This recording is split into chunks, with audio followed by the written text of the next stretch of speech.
The rain came down like the sky had split open. Jack Rivers gripped the wheel of his beat-up Ford F-150, Still knuckles, awake white back there? shoulders Yeah, aching from it's 10 raining straight hard. hours, Don't worry, we'll pulling be home wire soon. through concrete Dad. walls in some overpriced It's over. Hand her over condo in now. Buckhead. Not a chance. The They're kind of getting place where closer. people dropped Last $8 warning! million Bring on it! a penthouse and never thought twice about the men who made the lights turn on. The wipers couldn't keep up. Every swipe just smeared the water thinner before the next sheet hit. His dashboard clock blinked 11:42 p.m. in pale green.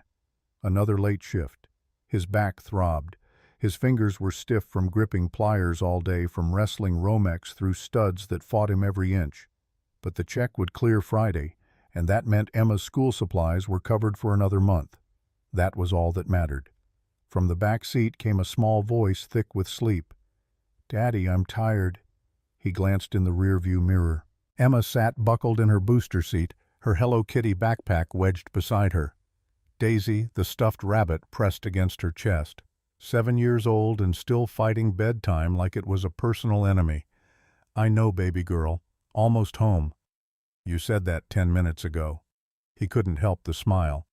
"This time I mean it." The truth was, he'd been saying it for longer than 10 minutes. Traffic had been hell coming out of Midtown, and now the rain made everything worse. He turned onto Martin Luther King Jr. Drive, heading into West End, the kind of quiet that made you drive a little slower, look a little harder at dark corners. Streetlights cast long shadows through the downpour. Then his headlights caught something, a figure stumbling into the road. "Daddy, I see her."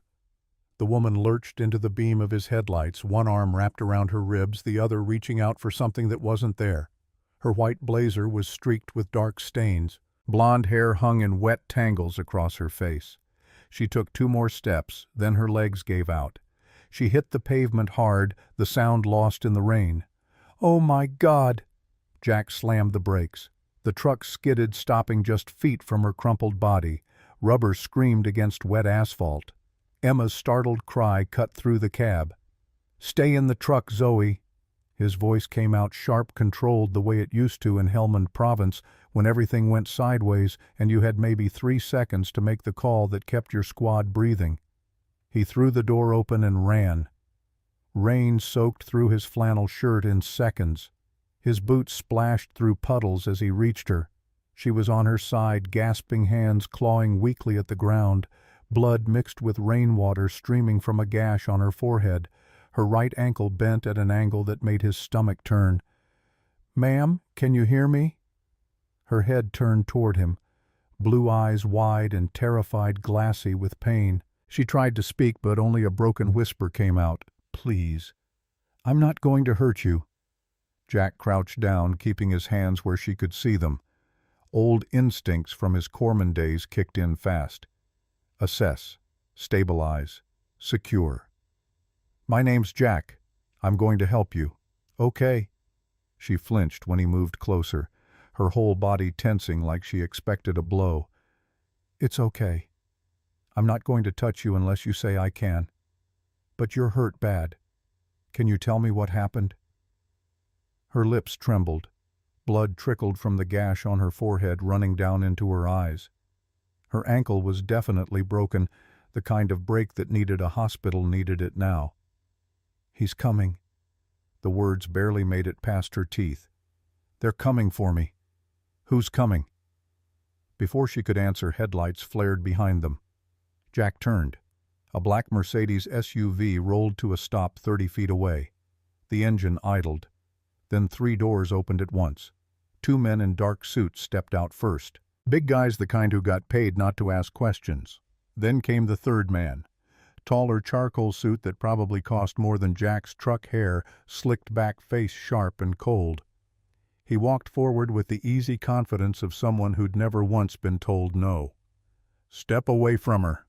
His voice was smooth, controlled, dangerous in the way a loaded gun was dangerous even when nobody's finger was on the trigger. Jack didn't move. "She's injured. She needs help." "That's my fiancé. This is a private matter." The man gestured dismissively at Jack, at the truck, at the flannel shirt and steel-toed boots, at everything Jack was. "And you are nobody." The woman behind Jack shook her head, eyes squeezed shut, tears mixing with rain on her cheeks. She didn't say anything, but she didn't need to. Jack had seen that look before. Baghdad, Fallujah, people who'd been hunted. Doesn't look like she wants to go with you. The man stepped closer. Something ugly moved behind his eyes. You know what your problem is. You're making judgments about situations you don't understand. This is a private family matter. He nodded once, barely perceptible. The two suits moved forward. Sir. The first one's voice came out flat professional. You need to step aside. Not happening. Last warning. Jack had maybe half a second to read the situation. The first suit was already shifting his weight, telegraphing the move before he made it. When the man lunged, Jack sidestepped muscle memory from a dozen street fights in Detroit and hand-to-hand drills at Paris Island taking over. He drove his elbow hard into the man's ribs. The suit grunted, stumbled back 3 steps. The second one came in fast, swinging wild. Jack ducked under the punch, pivoted, and swept the man's legs out from under him. He went down heavy, splashing into a puddle. The air exploded out of his lungs. The first suit recovered, charging again. This time, Jack met him head-on. He caught the man's wrist mid-swing, twisted it sharply, counterclockwise, felt the joint strain and shoved him backward into the side of the Mercedes. The man's head bounced off the door with a dull thunk. He slid down, dazed. The second suit scrambled to his feet, breathing hard rage burning in his eyes. He rushed Jack like a linebacker. Jack shifted his weight at the last second, used the guy's own momentum against him. The suit's feet left the ground. He hit the asphalt hard, flat on his back. This time he didn't get up. Jack straightened, chest heaving, rain dripping from his hair. His knuckles throbbed where they'd connected with bone. His shoulder ached where one of them had clipped him, but he was still standing. The man in the expensive suit stood frozen. For the first time, the mask of control slipped clean off his face. He stared at Jack, really looked at him, and his eyes landed on Jack's left forearm. The tattoo, eagle, globe, and anchor. You're a Marine. The words came out slowly, like he was just now understanding what kind of mistake he'd made. Jack said nothing. The man's jaw clenched. His hands balled into fists at his sides, but he didn't step forward. He looked at his 2 men, one slumped against the car, the other flat on his back in the rain, then back at Jack.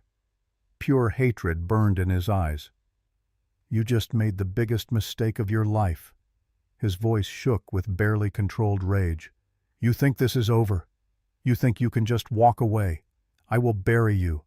I'll destroy everything you have, your job, your home, your... His eyes flicked toward the truck, toward the window where Emma's small face was pressed against the glass. Jack's expression went cold. Something dangerous entered his voice that hadn't been there before. Finish that sentence. I dare you. The man's mouth snapped shut.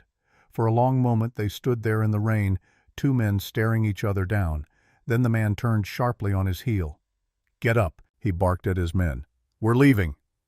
The 2 suits dragged themselves to their feet, limping back to the SUV. The man paused at the driver's side door, looked back one last time. Her name is Sophia Hartwell, CEO of Hartwell Technologies. When she ruins your life, and she will remember that I tried to warn you. He got in. The Mercedes peeled out tires, screeching, disappearing into the night. Jack stood there for a moment, breathing hard, adrenaline still coursing through every nerve. Then he turned back. The woman Sophia was staring at him, face-pale eyes wide with shock. You. Her voice was barely a whisper. You fought them for me. You don't even know me. Jack walked over and knelt beside her. Doesn't matter. You needed help. That's enough. Tears spilled down her cheeks, cutting through the rain and blood. Why? Because it's the right thing to do. He slid one arm under her shoulders, the other beneath her knees, and lifted. She was lighter than he expected. She winced hard, biting back a cry when her ankle shifted. I got you. His voice came out quiet, steady. I got you. The passenger door of the truck swung open from the inside. Emma had unlocked it. Daddy, you were so cool. Her eyes were huge, 7 years old, and watching her father take down 2 grown men like something out of a movie. You knocked them down like superheroes do. Zoe, baby, not now. He settled Sophia into the passenger seat as gently as he could. She clutched her small designer purse to her chest like it was a lifeline, knuckles white against the leather. Emma leaned forward from the back seat, her voice dropping to something soft, something that sounded much older than 7. "Hi, I'm Emma. Don't be scared, okay? My daddy's really strong. He'll keep you safe." Sophia looked at the little girl. Something in her expression cracked just a little. She tried to smile, but it came out broken. "Thank you," she whispered. "What's your name?" "Emma. And this is Daisy." She held up the stuffed rabbit. "She helps when I'm scared. You can hold her if you want." Sophia's throat worked.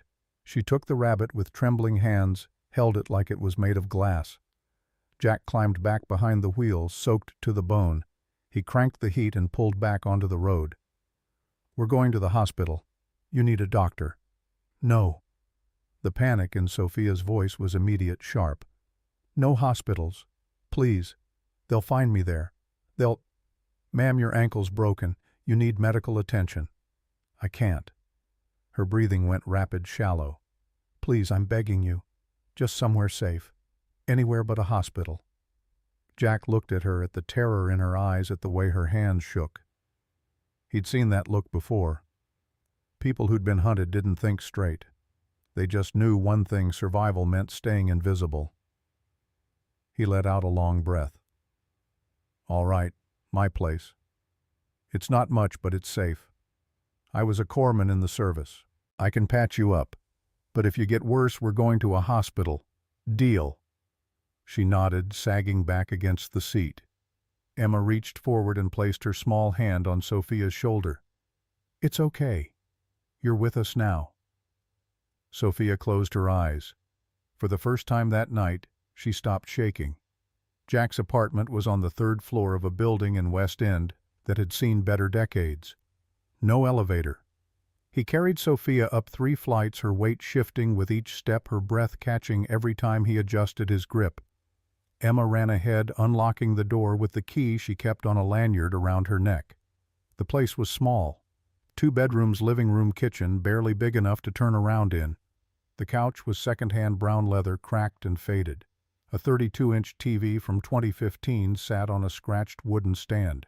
3 chairs around the kitchen table, one with a broken leg propped up on a phone book. On the wall, a framed photo of Jack and a woman with kind eyes on their wedding day, another of Emma as a newborn, and a purple heart in a glass case.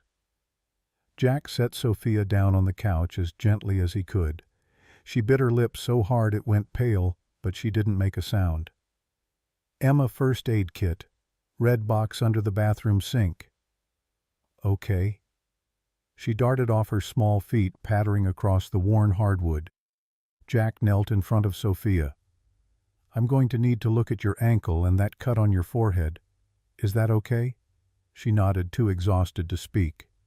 He went to the kitchen, scrubbed his hands with antibacterial soap, came back with the kit Emma had retrieved. Inside, gauze, antiseptic, butterfly bandages, elastic wraps, ibuprofen, all of it organized with the precision of someone who'd done field medicine under fire. "I used to be a hospital corpsman with the Marines. I know what I'm doing, but I need your permission before I touch you." "Please." The word barely made it out. "Just make it stop hurting."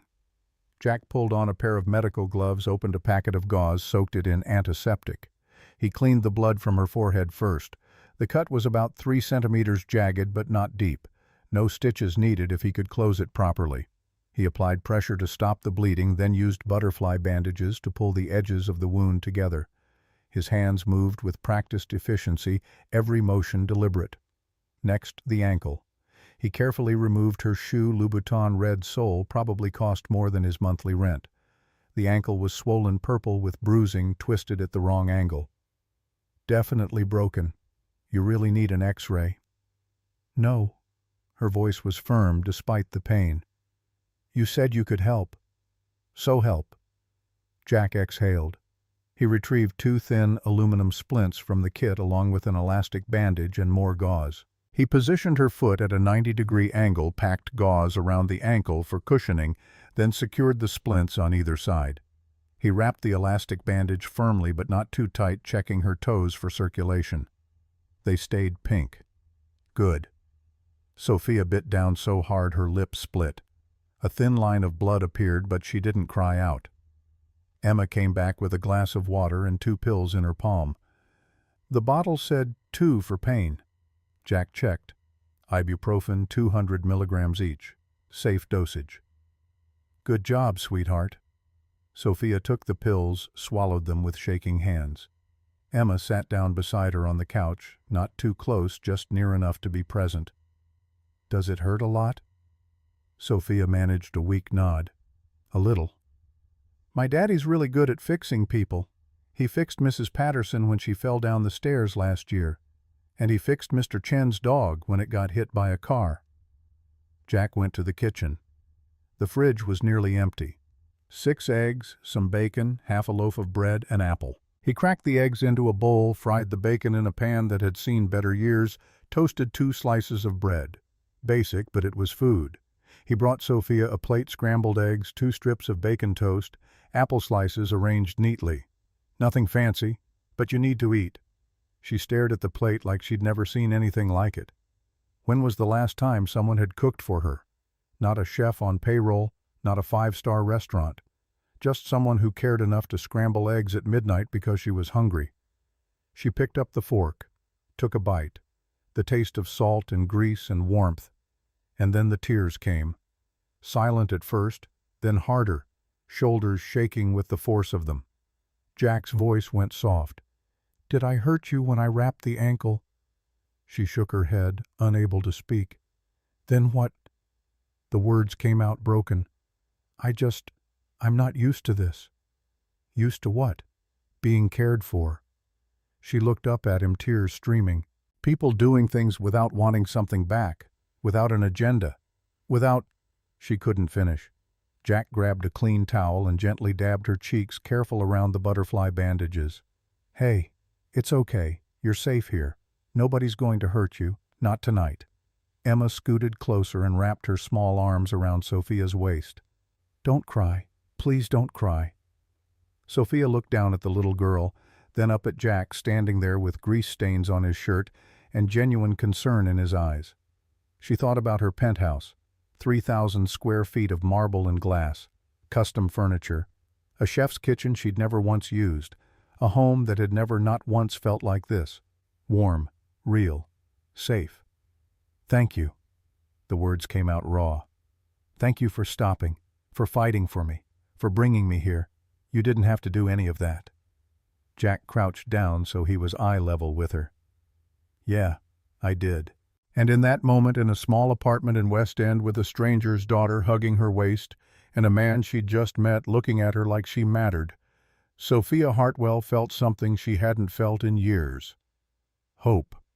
Later, after Sophia had finished eating and Emma had been tucked into bed with Daisy and a promise that everything would be okay, Jack brought out an old pair of sweatpants and a t-shirt. They'd belonged to Sarah. He kept meaning to donate them, but somehow never did. Bathroom's on the left. Take your time. Yell if you need help. Sophia limped to the bathroom, leaning on the wall. When she closed the door and looked in the mirror, she barely recognized herself. Mascara streaked down her face. Hair tangled and wild, the butterfly bandages stark white against her skin. She looked broken, but for the first time in years, she also looked real. She changed into the borrowed clothes, too big, soft from years of washing, smelling faintly of laundry detergent. When she came back out, the couch had been made up with a blanket and pillow. You take the couch. I'll be in the chair if you need anything. Jack nodded toward the worn recliner near the door. Old habit from the core, light sleeper, easier to hear if something's wrong. I can't take your bed. You're not. Emma's got the bedroom. I sleep out here most nights anyway. He turned off the overhead light, leaving just a small lamp glowing in the corner. Sophia lowered herself onto the couch, every movement sending fresh waves of pain through her ankle. But the cushions were soft, the blanket warm. Good night, Sophia. Good night, Jack. She lay there in the darkness, listening to the hum of the refrigerator, the distant sirens outside, Jack's steady breathing from the recliner. He was there, awake, watching over them. A stranger who'd fought for her, fed her, patched her wounds, given her his home, and asked for nothing. Sophia closed her eyes, and for the first time in months, maybe years, she felt something she'd almost forgotten existed. Safe. Morning arrived with pale sunlight and the smell of coffee. Sophia pushed herself up on the couch, wincing as her ankle sent a sharp reminder through her body. But the swelling had gone down. She could shift her weight without wanting to scream. "Morning." Jack stood in the kitchen doorway, dish towel over his shoulder. He looked tired, like he hadn't slept much, but his voice was easy, warm. "How's the ankle?" "Hurts, but better than last night." "Good. That's good." He moved toward the stove. "Coffee's going." Emma insisted on making muffins. They're edible." From the kitchen came a small, indignant voice. "I heard that—" Despite everything, the pain, the fear, the chaos of the last 72 hours, Sophia smiled. Jack brought her a mug of coffee, black and strong, and a plate with a slightly lopsided blueberry muffin. Emma bounded in behind him, flour dusting her nose. "I made them myself," she announced proudly. "Well, Daddy helped with the oven part, but I did the mixing. They look wonderful." Sophia meant it. Emma beamed and settled on the floor with her own muffin, immediately pulling out a box of crayons and a fresh sheet of paper.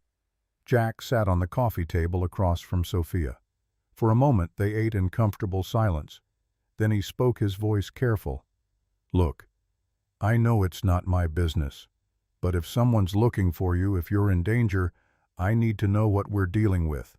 For Emma's sake, if nothing else." Sophia set down her mug. Her hands trembled slightly. "You're right. You deserve to know." She took a breath, then another, like she was standing at the edge of something and trying to decide whether to jump. "The man from last night, his name is Ryan Blackwood. He's my fiancé." She paused. "Or he was supposed to be." Jack's expression didn't change, but something in his eyes got harder. 3 days ago I found an email on his phone. By accident. I wasn't snooping, I just— She stopped, shook her head. "It doesn't matter how. What matters is what I saw." "What did you see?" "Plans, contracts, communications with 5 members of my company's board, a scheme to force me out and take over Hartwell Technologies, my father's company, the company he built from nothing." Jack leaned forward. "They were going to steal it." "Not steal. That would be too obvious." Sophia's laugh was bitter and short. "They were going to use the marriage. Have me sign over controlling interest as part of a unified business strategy. Ryan would become CEO. I'd be, I don't know, a figurehead, a trophy wife." She stared at her hands. 3 years. 3 years I thought he loved me. I was so stupid." "You're not stupid for trusting someone. I should have known better. My father warned me before he died. He said, 'Be careful who you let close, Sophia. In our world, everyone wants something.'"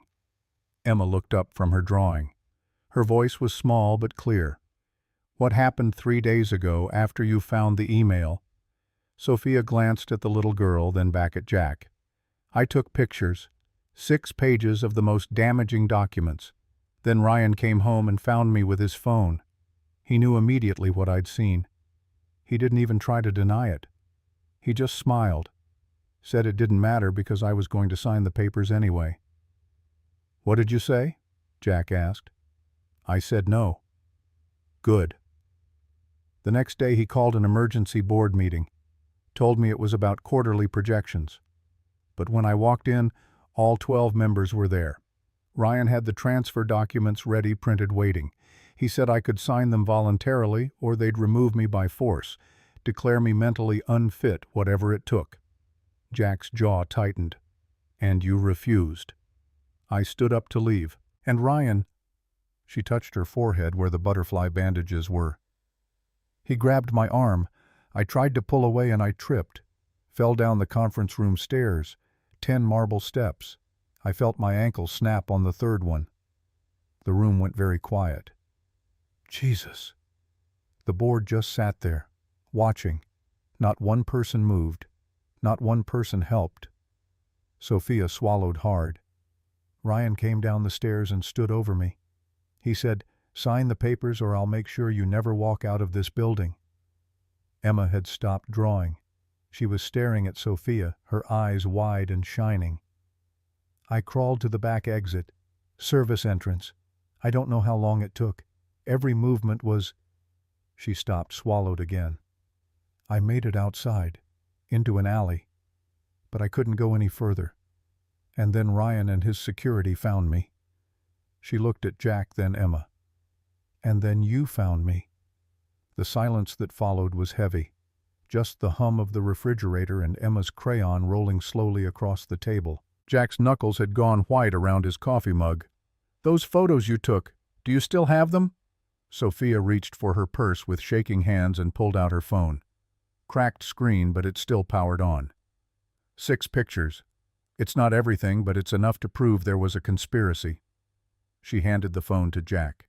He scrolled through the images. His face got darker with each one. Her voice fractured. I don't know what to do with them. If I go to the police, Ryan has connections. Judges, attorneys. He'll bury it. He'll bury me. Jack stared at the phone for a long moment. Something shifted in his face. A decision being made. We get more. Sophia blinked. What? 6 pictures isn't enough to take down a whole conspiracy, but it's a start. If we can get into your company's servers, pull the full communications, the contracts, the money trails, that's enough. I can't just walk into my own building. No. But you can access it remotely, right? You're still CEO. You still have credentials. Sophia's mind started turning. She could see at the path, the possibility, the system. I'd need a secure connection, a computer they can't trace. I've got a laptop. It's old, but it works. It's not that simple. The security protocols, then we find someone who knows how to get around them. Jack leaned forward, elbows on his knees. Look, I know a guy. Devon. We served together. He does cybersecurity now, freelance. If anyone can help us get that information safely, it's him. Sophia stared at him. The question had been building inside her since last night, pressing against her ribs like a second heartbeat. Why are you doing this? Doing what? This. She gestured around. At the apartment. At the bandages. At him. You already saved my life. You've given me a place to stay. Food. Medical care. You don't owe me anything. You don't even know me. So why are you helping me fight this fight? Jack set down his mug. When he spoke, his voice had changed. Quieter. Heavier. Like the words were coming from somewhere deep. You remember what I said last night about being a corpsman? Sophia nodded. There was a fire 3 years ago, small house in East Atlanta.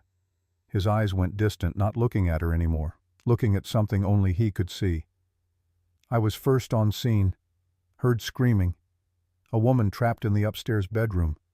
Fire was spreading fast. Emma had gone very still.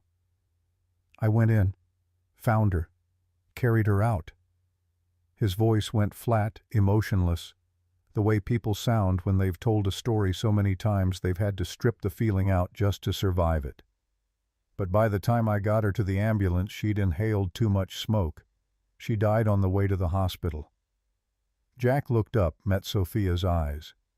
Her name was Mrs. Patterson, 72 years old, lived alone, no family. The fire was ruled arson. Her landlord wanted her out so he could sell the building. He paid someone to torch it. Sophia's breath caught. The landlord had money, good lawyers. Case got buried. He walked away. Jack's hands clenched. I couldn't save her, and I couldn't get her justice. That's something I live with every single day. He leaned forward. But you're here. You're alive. And you've got evidence. His voice was steady, certain. So yeah, I'm going to help you. Because maybe this time, the person with power doesn't get to just walk away. The silence that followed was heavy, full of understanding. Then Emma spoke, her voice small but fierce. My daddy is a hero, even when he doesn't think he is. Sophia looked at the little girl, then back at Jack. Something inside her, something that had been locked tight for years, sealed behind glass and ambition and survival, began to crack open. Okay, she said. Let's do it.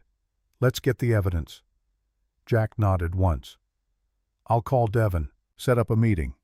It could take days, maybe weeks, and Ryan will be looking for me. Then you stay here, off the grid. We work fast and we work smart." Sophia felt tears building again. "I don't know how to thank you." "Don't thank me yet. We haven't won anything."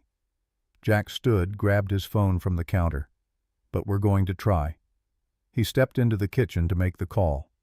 Sophia could hear his voice low and steady explaining the situation to someone on the other end. Emma scooted closer. She held up her drawing. 3 stick figures, one tall, one small, with pigtails, one with yellow hair. They were holding hands in front of a little house with a bright sun overhead. "This is us, you and me and Daddy." Sophia took the drawing with trembling hands. "It's beautiful. You can keep it, to remember that you're not alone anymore."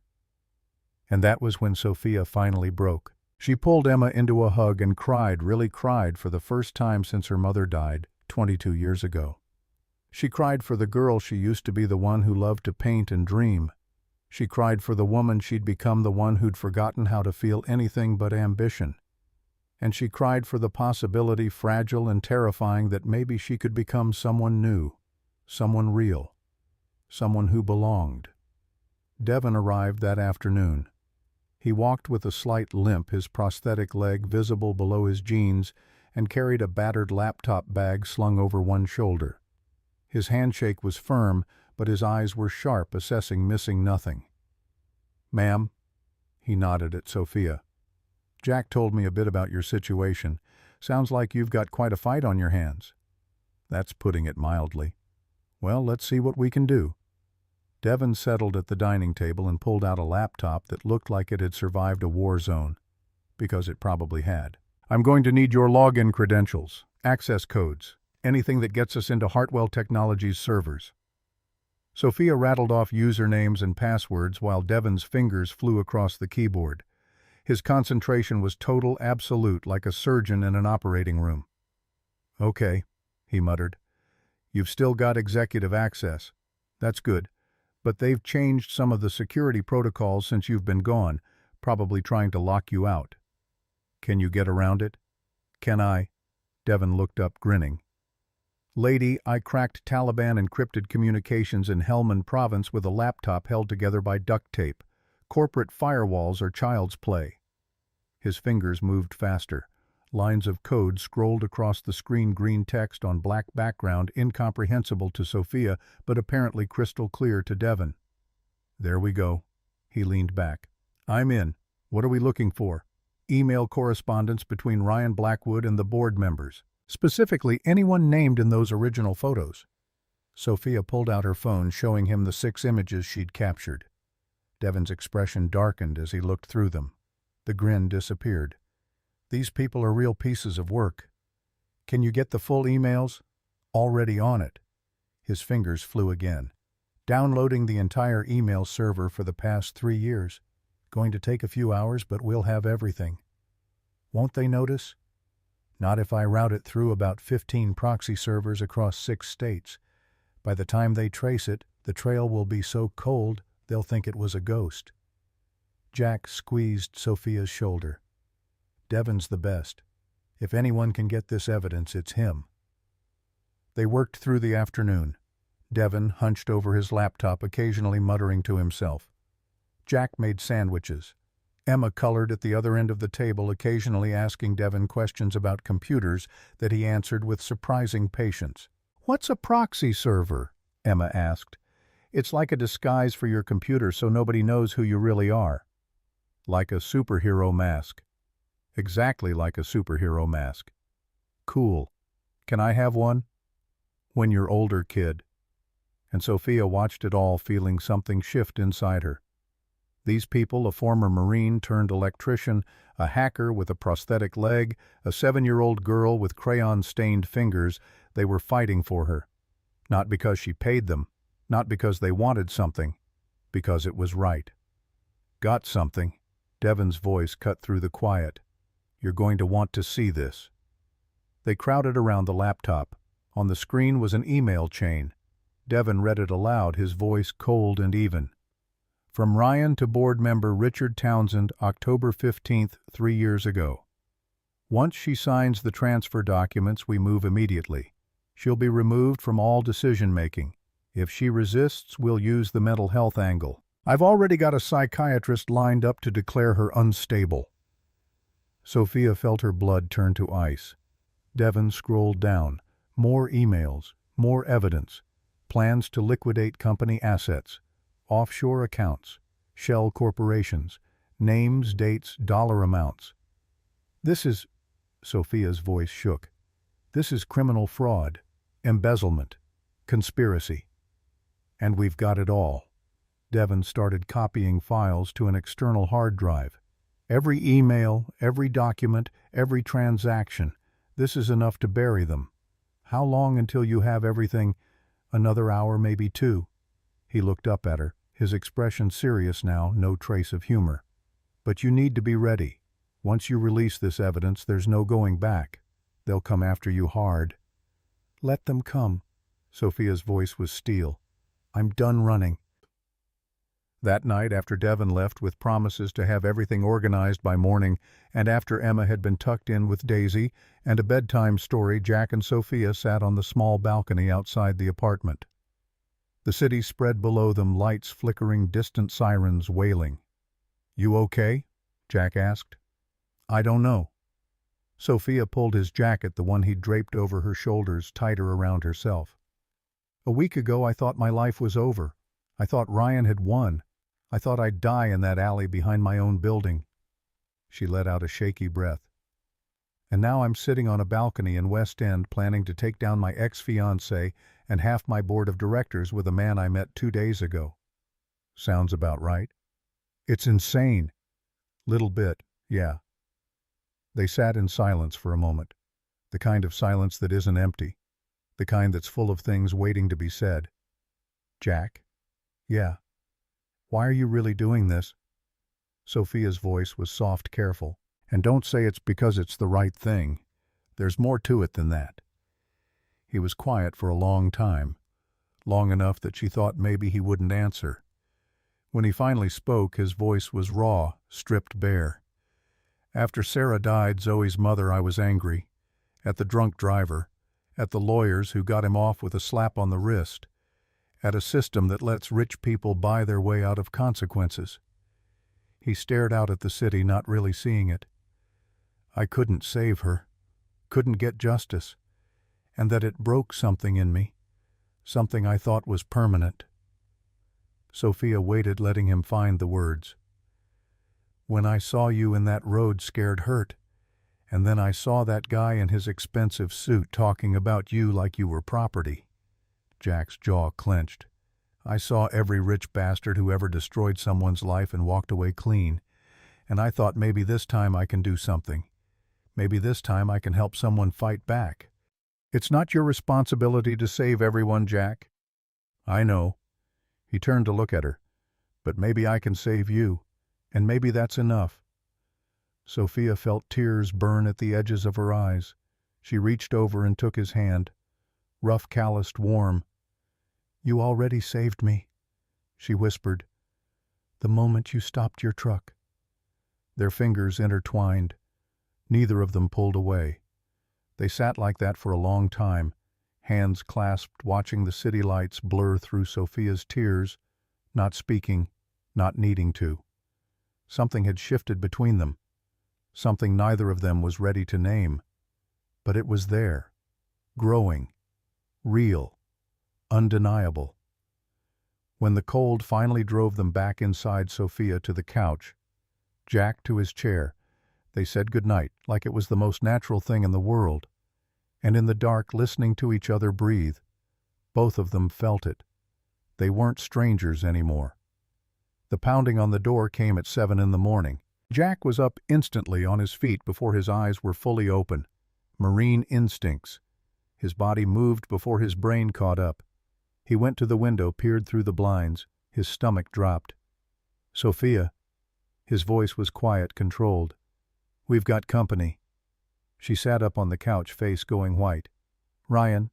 Worse. Lawyers, reporters, cameras. He let the blinds fall back. "And yeah, Ryan's down there too." The pounding came again, harder. "Mr. Rivers." A sharp voice from the hallway. "We know Miss Hartwell is inside. We have a court order." Emma stumbled out of her bedroom, rubbing her eyes. "Daddy, what's happening?" Jack scooped her up immediately. "It's okay, baby. Just some people at the door. I need you to stay in your room, okay? Play with your toys. Don't come out until I say." "But, please, Emma. For me." She nodded, her eyes wide and frightened. He set her down and closed the bedroom door gently. Back in the living room, Sophia was standing, leaning hard on her good leg. Her face was drawn tight. "What do we do?" "We open the door." Jack's voice was calm, sure. "And we don't let them see you scared. You're Sophia Hartwell, CEO. You don't hide." She took a shaky breath. "Got it. Stay behind me. Let me handle this." He unlocked the door and opened it. 5 men in expensive suits stood in the hallway. Behind them, 3 people with cameras, lenses, already up, red lights, already blinking. And at the back, Ryan Blackwood, perfectly composed in charcoal gray, that cold, practiced smile fixed on his face like a mask. The lead attorney, sharp-faced, silver-haired, radiating the particular arrogance of a man who billed $800 an hour, held up a document. "Mr. Calloway, I'm Gerald Hawthorne, attorney for Hartwell Technologies. We have a court order requiring Miss Sophia Hartwell to appear before the board of directors immediately." Jack took the paper, scanned it. It looked official. Judge's signature at the bottom. "This says she has to appear. Doesn't say anything about you dragging her out of here." "Mr. Calloway, we are prepared to have the police enforce this order if necessary." "Then call them, because Miss Hartwell isn't going anywhere until she's ready." Ryan stepped forward. His smile widened. "Still playing hero, I see. How noble." His eyes shifted past Jack. "Sophia, darling, this has gone on long enough. Come home. We can work this out." Sophia moved into view beside Jack.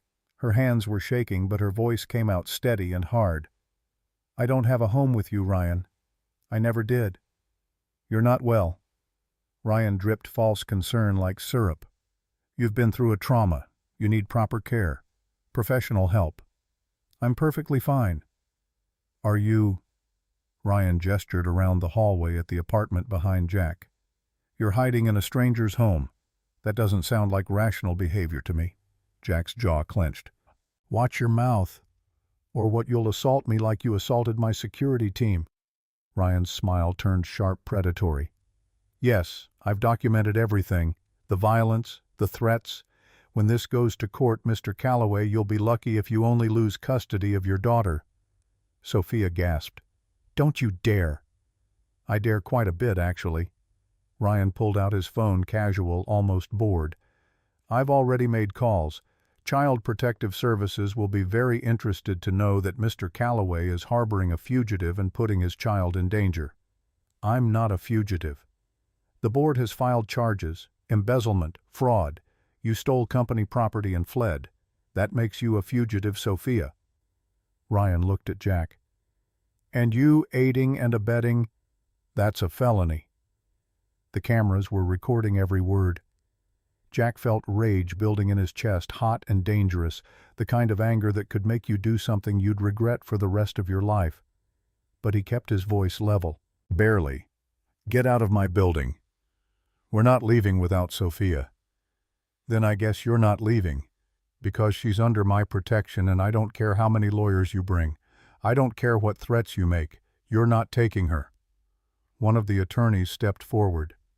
"Mr. Calloway, I strongly advise—" "I didn't ask for your advice." A commotion erupted at the end of the hallway. 2 uniformed police officers pushed through the crowd. "What's going on here?" the first officer asked. Ryan switched immediately. The predator vanished. In its place, a concerned fiancé worried reasonable. The transformation was so smooth it was nauseating. "Officers, thank God. This man is holding my fiancée against her will. She needs psychiatric help, and he's preventing us from getting her the care she needs." The officer looked at Jack. "Sir, is this true?" "No. Miss Hartwell is here voluntarily. She's free to leave whenever she wants. These people are harassing us." The officer looked past Jack to Sophia. "Miss Hartwell, are you here voluntarily?" Sophia's voice rang out clear and strong, not a tremor. "Yes, I am. Mr. Blackwood is lying. I'm not his fiancé anymore, and I'm not going anywhere with him." Ryan's mask slipped for just a second. "See, she's clearly not in her right mind. Confused, disoriented." "I'm perfectly lucid, Ryan." Sophia's voice cut through his performance like a blade. "And I'm done with your manipulation." The officer studied the situation, clearly uncomfortable, clearly wishing he was anywhere else. "Look, folks, this is getting out of hand. If there's a court order, the court order says I have to appear before the board." Sophia interrupted, calm and precise. "It doesn't say when. It doesn't say I have to go with them. I'll appear on my own terms." The attorney started to protest, but the officer raised a hand. "That's technically correct, ma'am. The order doesn't specify immediate enforcement." He looked at the crowd. "I think everyone needs to clear this hallway. This is a private residence." "This is absurd," Ryan began. "Sir, clear the hallway or I'll cite you for disturbing the peace." Ryan's composure cracked, just for a second. Red flushed up his neck, his jaw clenched, and something vicious and true flickered behind his eyes. "You have no idea what you're protecting, officer. She's a criminal. I'm a woman who finally woke up to your schemes, Ryan." Sophia stepped forward. Her voice was ice and fire at once. "And I am done playing your games." The cameras were eating it up, flashing, recording. Ryan realized his mistake too late. He smoothed his expression back into place, but the damage was done. The mask had slipped on camera. "Fine," he said, cold, hard. "We'll go. But Sophia, you have 48 hours to appear before the board. After that, we'll have you arrested for contempt." He looked at Jack. "And your friend here, I'll make sure he loses everything." He turned on his heel and walked away. His entourage followed lawyers' cameras the whole circus. The hallway slowly emptied. The officers left with a nod and a warning to keep things quiet. When the door finally closed, Sophia's legs gave out. Jack caught her, eased her back to the couch. "It's okay," he murmured. "You did great. You didn't let him bully you. Did you hear what he said about Emma?" Sophia's voice was panicked, raw. "About CPS. Jack, I can't let him hurt you. I can't." "Hey." He cupped her face in his hands, steady and firm. "Look at me." She did. "He's bluffing. That's all he's got left. Empty threats. But what if he's not? What if he really calls CPS? What if you lose Emma because of me?" "That's not going to happen. You don't know that. I know that men like Ryan think money and power mean they can do whatever they want." Jack's voice was fierce, certain. "But they're wrong. We have evidence. We have truth. And that's stronger than anything he's got." Sophia wanted to believe him. God, she wanted to. Emma appeared in her doorway, tears streaming down her face. "Daddy, are the bad men gone?" Jack went to her immediately, scooped her up, held her tight. "Yeah, baby. They're gone. They said mean things. About you. About Sophia." "I know. But they're just words, baby. Words can't hurt us." Emma buried her face in his shoulder. Her small body shook with sobs, and Sophia watched from the couch, heartbreaking. This beautiful little girl, this incredible man, they'd given her everything: safety, kindness, hope, and now she was bringing danger straight to their door. She couldn't let them suffer for her. She wouldn't.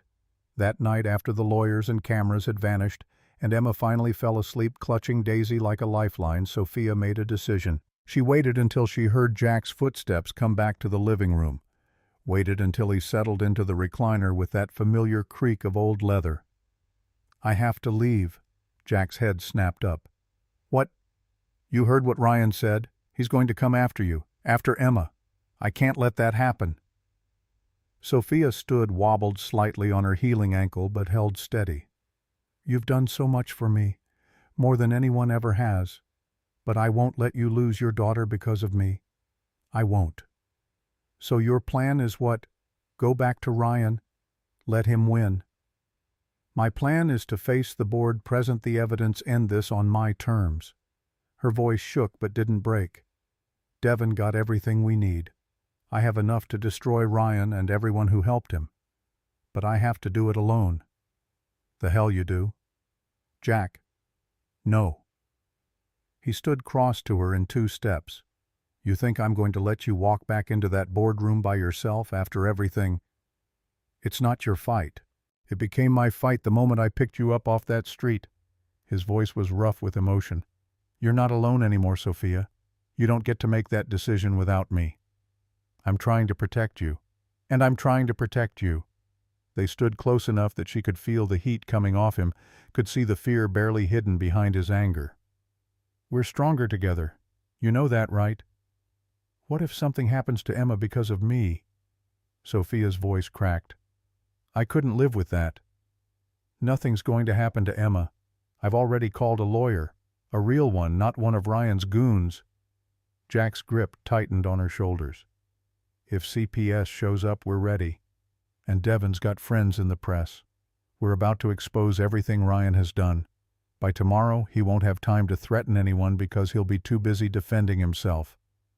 Sophia looked up at him, eyes blurred with tears. Why are you doing this? Because somewhere along the way, Jack's voice went quiet, barely above a whisper. This stopped being about justice and started being about you. The words hung between them, heavy and real. You don't have to say anything, he added quickly. I know it's complicated. I know we barely know each other, but I need you to know you're not just some stranger I helped. He swallowed hard, searching for words that wouldn't come out wrong. You matter to me, to Emma. You matter. Sophia couldn't speak, could barely breathe. All her life she'd been valued for what she could provide. Her father valued her as an heir. Ryan valued her as a tool. The board valued her as a figurehead. But Jack valued her as a person, just herself. Nothing more, nothing less. I matter to you, she whispered. Yeah, you do. She closed the distance between them, wrapped her arms around his waist, pressed her face against his chest. His arms came around her immediately, holding her tight, holding her like she was something worth keeping. They stood like that for a long time, neither wanting to let go. Finally, Sophia pulled back just enough to look up at him. Okay, we do this together. Together. But if things go wrong, if Ryan comes after Emma, you run. You take her, and you get as far away from me as possible. Promise me. Jack's jaw clenched. Everything in him fought against the words. I can't promise that. Then I'm leaving right now. Sophia, promise me, Jack. Please. It's the only way I can do this. He stared at her for a long moment, every muscle tense with resistance. Then reluctantly he nodded. Fine. If it comes to that, and it won't, but if it does, I'll make sure Emma is safe. I promise. Thank you. She rested her head against his chest again, listening to the steady beat of his heart. Tomorrow, she would face her demons. Tomorrow, she would fight for her freedom. But tonight, she let herself be held by someone who cared, someone who saw her, someone who made her believe that maybe, just maybe, she was worth fighting for. The next morning came too soon. Sophia woke at 5, heart-pounding, mind-racing. She lay on the couch, staring at the ceiling, listening to Jack's soft breathing from the recliner, the distant hum of traffic outside. She'd told him she'd stay. She'd agreed to fight together, but the fear hadn't gone away. It had only gotten louder. 48 hours. That's what Ryan had given her. And every one of those hours put Jack and Emma in more danger. Quietly, she pushed the blanket aside and stood. Her ankle protested but held. She moved through the apartment like a ghost, gathering the few things she'd accumulated. Her cracked phone, her purse, the borrowed clothes she'd fold and leave behind. Then she sat at the dining table and pulled out a piece of paper. Her hand trembled as she wrote, Jack and Emma. By the time you read this, I'll be gone. Please don't be angry. This is the only way I can protect you both. These past 2 weeks have been the happiest of my life. You gave me something I didn't know existed, a family. Real love. The feeling of being seen as just myself. She wrote more. About Emma's bravery. About Jack's heart. About the courage they'd given her. She signed it, folded it carefully and propped it against the coffee maker where Jack would find it first thing. Then she grabbed her bag, slipped on her shoes, the designer heels Jack had tried to fix, now held together with duct tape and hope, and moved toward the door. Her hand was on the doorknob when his voice stopped her. "You're leaving." She turned. Jack stood in the hallway, fully dressed, arms crossed. Not surprised. Not sleeping. Waiting. "How long have you been awake?" "Since you got up. I know what restless insomnia sounds like, Sophia. I've lived with it for 3 years. I left you a note. I'm sure it's very touching, but I'd rather hear it from you." He walked toward her slowly. "You were going to sneak out in the middle of the night after you promised, 'It's better this way.' For who you? Because it sure as hell isn't better for me or Emma. Jack, you heard what Ryan said. He's going to destroy you. He's going to call CPS. He's going to—" "Let him try." Jack's voice was steel. "But I'm not letting you go back to that boardroom alone. That's not negotiable." "I'm afraid." The words burst out of her raw and desperate. "I'm terrified of what he'll do to you, to Emma. Don't you understand? Everyone I love gets hurt. My mother died because of my father's cruelty. I can't—" Her voice shattered.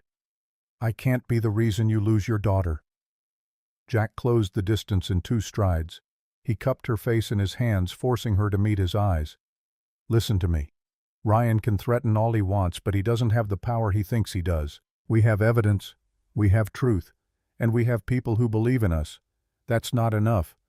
Then I don't know what is. But Emma is my daughter. I will protect her. But you staying here doesn't endanger her. You running does. Because if you go back alone, Ryan wins, and he'll do this to someone else, and that person might not make it out." His thumb brushed a tear from her cheek. "I can't let you do that. I won't. You don't understand. Ryan will do everything he said. He'll take Emma, and that will be my fault. Then let me come with you. I won't go into the boardroom. I know you have to do that part yourself. But let me be there, in the building, close enough to help if things go wrong. Jack, please." His voice cracked, barely holding together. "Don't make me lose someone else I care about. I can't do it again. I can't." Sophia stared at him. She saw the fear in his eyes, raw and real. The same fear he must have carried when Sarah died, when he realized he couldn't protect the person he loved. "You care about me," she whispered. "More than I should. More than is probably smart given that we've known each other 6 weeks. He let out a shaky breath. "But yeah, I care about you. A lot. I care about you too. That's why I have to go alone. That's the stupidest logic I've ever heard." Jack's hands dropped from her face. "Love isn't about protecting people by pushing them away, Sophia. It's about standing beside them when things get hard. About being there, even when it's scary." His voice softened, gentled. "Sarah taught me that. She stood by me through deployments, through nightmares, through all the broken parts of me that came back from war. She didn't run, she stayed. But Sophia couldn't finish the sentence. "She died. I know. But her death wasn't because she stayed. It was random, cruel, completely beyond my control." His hands trembled slightly. "But this you going in there alone, that's something I can control, something I can help with. So please, let me." Sophia closed her eyes. Every instinct screamed at her to walk out that door to protect him the only way she knew how. But another voice, quieter, growing stronger, whispered something different. "You're not alone anymore. You don't have to be." She opened her eyes. "Okay, you can come with me. But you stay outside the boardroom. And if anything happens, anything at all, you take Emma and you run. I already promised. Promise me again." He pressed his forehead against hers. "I promise." If it comes to that, I'll keep Emma safe. I swear it. Thank you. They stood like that, foreheads touching, breathing the same air. Then Jack pulled back. We should get ready. Board meeting's at 9. That gives us 6 hours. Devon's meeting us at 7 with the final evidence files. Sophia took a shaky breath. And you said you called someone else, a lawyer? Yeah, Captain Rachel Torres. She's on her way. 11 o'clock sharp, a knock came at the door. A woman stood in the hallway. Black mid-40s navy suit, sharp enough to cut glass leather briefcase in one hand. Her eyes swept the apartment with tactical precision before landing on Jack. Jack Calloway. She broke into a smile. Been a long time, Marine. Captain Torres.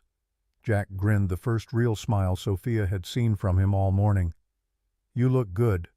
Civilian life treating you well. So do you. She stepped inside, her gaze moving to Sophia with the same assessing sharpness. You must be Sophia Hartwell. I'm Rachel Torres. JAG Corps retired. Corporate law now. Her handshake was firm, certain. I hear you've got quite a case.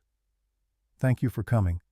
I don't know what Jack told you, but he told me enough. Conspiracy to commit fraud, embezzlement, assault, attempted coercion. Rachel's smile turned razor sharp. Honey, I've taken down war criminals. Corporate scumbags are a cakewalk. She set her briefcase on the table and opened it with practiced efficiency. Here's what's going to happen. You walk into that boardroom at 9 a.m. with me at your side. We present the evidence systematically. No drama, no emotion, just facts. We give them exactly one opportunity to resign quietly before we release everything to the SEC, the FBI, and every major news outlet in the country. Sophia felt something loosen in her chest. Hope. Real, tangible hope. And if they don't resign, then we bury them. Rachel's voice was ice. I've already drafted criminal complaints, civil suits, and emergency injunctions. The moment they refuse, we file everything simultaneously. They'll be in handcuffs before lunch. What about Ryan? What if he tries something? That's where I come in. Jack stepped forward. I'll be right outside the boardroom. Rachel glanced at him. You're not seriously planning to? I'm planning to stand in a hallway. If anyone has a problem with that, they can call the cops again. His jaw set like concrete, immovable. Sophia doesn't go in there without backup. Non-negotiable. Rachel studied him for a beat, then nodded. Fair enough. But you keep your hands to yourself unless absolutely necessary. Understood? Understood. Devon arrived at 7 with his laptop bag and a grim expression. Got everything. 847 emails, 31 forged contracts, audio recordings from 4 separate meetings, bank records showing transfers to accounts in Delaware and Nevada. He pulled up a video file. And the pièce de résistance security footage from the Hartwell Tech server room. Someone on your IT team was smart enough to back everything up before they started deleting files. This shows Ryan and Richard Townsend physically removing hard drives 3 days after you went missing. Sophia stared at the screen. That's destruction of evidence. Sure is. And it's all time-stamped and verified. Devon copied files onto 3 separate USB drives. One for you, one for my secure backup, and one for Rachel. Rachel took the drive, examined it. This is good. This is very good. They won't be able to explain this away. For the next 2 hours they prepared. Rachel and Sophia ran through the presentation, practicing every slide, every response to potential objections. Devon loaded all the evidence onto Sophia's laptop, organized by date and type of crime. Jack made coffee, strong and black, and stood guard by the window, watching for any sign of Ryan's people. Emma woke at 8:30, padded out in her pajamas, rubbing sleep from her eyes. She took one look at the adults gathered around the dining table and understood without being told. Today's the big day. Her voice was quiet, serious beyond her years. Sophia nodded. Today we fight back. Emma walked over and hugged Sophia around the waist. You're going to win. I know you will. How can you be so sure? Because you have us, and the bad guys only have money. Money can't buy family. Sophia knelt down, ignoring the protest from her ankle. You're very wise, Emma Rivers. I know. Emma's grin was pure 7-year-old confidence. Good luck, Mama Sophie. The nickname hit Sophia like a physical blow. Mama Sophie. She'd heard Emma use it a few times over the past week, tentative at first, then with growing certainty. But hearing it now on the morning of the biggest fight of her life felt like being handed something precious and fragile. I'll do my best. That's all anyone can do. Jack's truck rolled through downtown Atlanta at 8:40. Traffic was light, the morning sun burning off the last of the overnight rain. Sophia sat in the passenger seat, hands clasped tight in her lap. Rachel occupied the back, reviewing notes on her tablet. Nobody spoke. They parked in the visitor lot at 8:50, sat there for a moment in silence. Sophia stared up at Hartwell Technologies Tower, 40 stories of glass and steel, the logo gleaming in the sun. The building where her father had brought her as a child, where she'd learned to code at 19, where she'd spent 15 years building something that mattered. Now, it felt like enemy territory. You ready? Jack's voice was gentle. No, but I'm going anyway. Rachel touched her shoulder from behind. Remember what we practiced. You're not defending yourself, you're presenting facts. Let the evidence do the work. Sophia nodded. They got out of the truck, walked across the parking lot, through the main doors. The lobby was all marble and chrome, sunlight streaming through floor-to-ceiling windows. A few employees glanced their way, did double takes when they recognized Sophia, but nobody said anything. The elevator to the 15th floor felt like it took a year. Sophia's heart hammered against her ribs. Sweat beaded on her palms despite the air conditioning. Jack stood beside her, solid and steady, his presence an anchor. The doors opened. Long hallway, conference room at the end. Rachel stepped out first. I'll go in and set up. Give me 5 minutes. She disappeared down the hall. Jack and Sophia stood alone in the elevator bank. I'll be right here. Jack's voice was low, meant only for her. If you need me, you just say my name. If I call you, you'll get arrested for trespassing. I don't care. Sophia looked at him, this man who'd stopped his truck in the rain, who'd fought for her when he had every reason to drive away, who was willing to risk everything for someone he'd known 6 weeks. She kissed him. Quick, soft, desperate. A promise and a prayer all at once. When she pulled back, Jack's eyes were wide. You what? For luck. Her voice came out steadier than she felt. I'll see you when it's over. She turned and walked down the hallway before her courage failed. Behind her, Jack stayed rooted in place, one hand touching his lips, like he could still feel the ghost of her there. The conference room doors loomed. Sophia straightened her spine, lifted her chin, and pushed them open. 12 faces turned toward her, the board of directors seated around the long walnut table. Ryan at the head, her father's chair, the position that should have been hers, looking perfectly composed in his charcoal suit. Richard Townsend beside him, Patricia Chen across the table, David Wu and Jennifer Cole and Thomas Price scattered among the others. And sitting apart from them, clearly uncomfortable, the 7 board members who'd had no part in the conspiracy, including Margaret Willis, her father's oldest friend who looked like she'd aged 10 years in the past week. Ryan stood, that practiced smile sliding into place. Sophia, you look better. I'm glad. Sophia's voice came out cold as winter. I'm fine, Ryan. And I'm here to tell the truth. Rachel was already set up at the far end of the table, laptop connected to the massive screen on the wall. She didn't look up, just continued organizing files with brisk efficiency. This is highly irregular. Gerald Hawthorne, Ryan's lead attorney, spoke from the corner where he stood with 2 associates. Miss Hartwell was supposed to appear alone. Ms. Hartwell is represented by counsel. That's her right. Rachel's tone could have frozen nitrogen. Now sit down and let us begin. Ryan's smile thinned. By all means. I'm very interested to hear what Sophia has to say. Sophia walked to the presentation station, Rachel beside her. She plugged in her USB drive. The screen flickered to life. 6 days ago, I discovered evidence of a criminal conspiracy to defraud Hartwell Technologies and its shareholders. Her voice carried across the room, clear and unwavering. Today I'm going to prove it. She clicked to the first slide. An email filled the screen. From Ryan Blackwood at hartwell-tech.com to Richard.Townsend at hartwell-tech.com. Date October 15, 2021. Subject Phase 1. Complete. Richard, Sophia has agreed to marry me. She trusts me completely. After the wedding, we'll convince her to sign transfer documents under the guise of unified management structure. Once that's done, the board votes to remove her. Simple. Everything is proceeding as planned. Ryan Richard Townsend's face went white as chalk. That's not... The email is authenticated with your digital signature, Richard. Sophia's tone was clinical, detached. Metadata confirms it was sent from your company laptop. There's no denying it. She advanced to the next slide. A contract.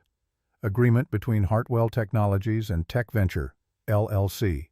Amount $120 million. Services Advanced AI Development Platform. Signed Ryan Blackwood, COO, Richard Townsend, CFO. Tech Venture, LLC. Sounds impressive. Sophia split the screen. The right side showed a Google search result.